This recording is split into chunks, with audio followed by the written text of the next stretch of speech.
Hi everybody, my name is Dr. Darren Green and I'm privileged to be a medical doctor who works especially in the field of sports and exercise medicine as well as emergency medicine on a day-to-day basis. And there's so much being said about physical activity, sport, exercise nowadays, and I think it's important to put some of these factors in the limelight. One of them specifically is that many people don't know that there's a correlation or a link between a sedentary lifestyle, a lack of physical activity, and cancer. For example, we tend to hammer and focus a lot on preventing chronic lifestyle diseases like diabetes, hypertension, etc., and forget that cancer can also be prevented. And that leads me to the point where I'm so excited about the Cancer Association of South Africa's initiative, where they've introduced a special category in terms of managing the risks around developing cancer. And this new category is physical activity and how we approach creating an awareness around this wonderful thing called physical activity, or for some people with a negative attitude, the word exercise. And we've all heard the saying that sitting is in fact the new smoking. So there is a direct correlation between sedentary lifestyle and cancers, specifically things like colon and breast cancer, and many more cancers, in fact, that are being proven to be linked to this kind of sedentary lifestyle. So what I want to say is, what do the experts say internationally about what the recommendations for exercise are? When we look at the American Heart Association guidelines, we speak about doing 150 minutes of exercise per week. So if you divide that up, that's 5 days of doing 30 minutes of exercise. And that refers specifically to moderate exercise activity. So 150 minutes of moderate exercise means your heart rate will go up, your breathing will become a little bit more labored, but you'll still be able to talk like I'm talking to you now and finish your sentences with ease. The other recommendation is, if not doing the 150 moderate exercise minutes, to do 75 vigorous or rigorous exercise minutes. And what does rigorous exercise mean? Well, it means you start becoming a lot warmer, hotter, you start sweating, and you also then can't have the conversation I'm having with you right now because of the degree and intensity of the exercise.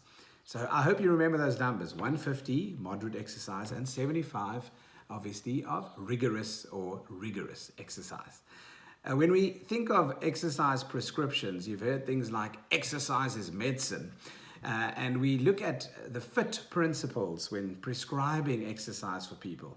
We look at the frequency, the intensity, the type of exercise, and then obviously the time, how long we exercise. So those are important components when someone does help you with the program. Remember to ask about the FIT principles.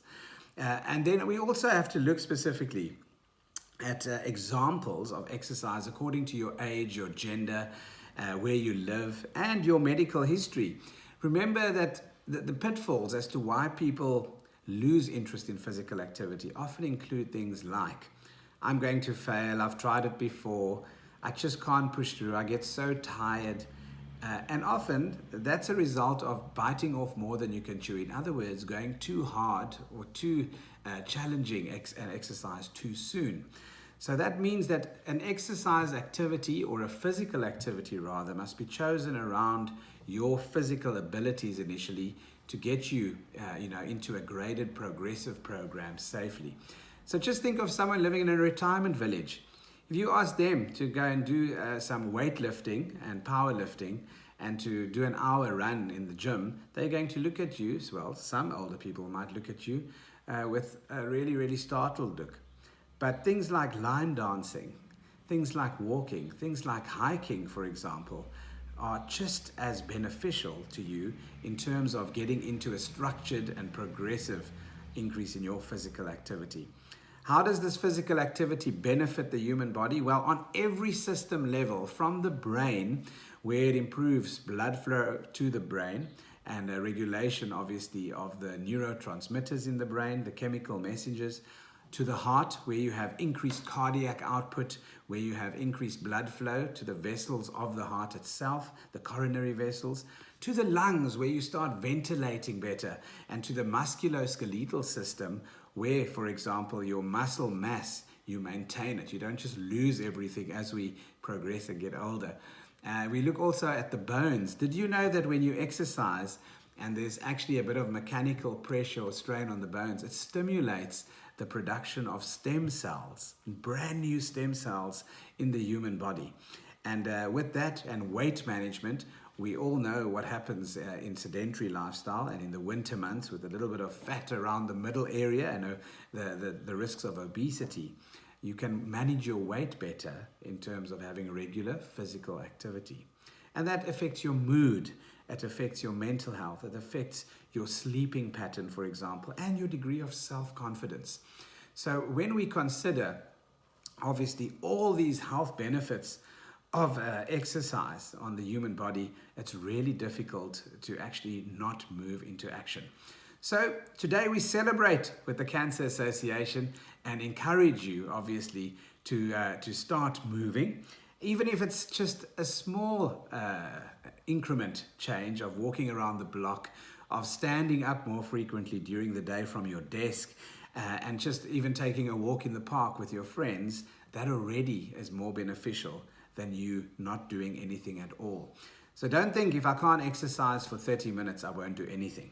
Because even the 5 minutes of getting up and walking around, or the 10 minutes of going around the block, can make a massive, massive difference. There's some creative initiatives that you can join going forward in terms of things like park runs, in terms of hikes, hiking clubs, community initiatives, as I mentioned earlier, line dancing initiatives, and many different forms of engaging in physical activity.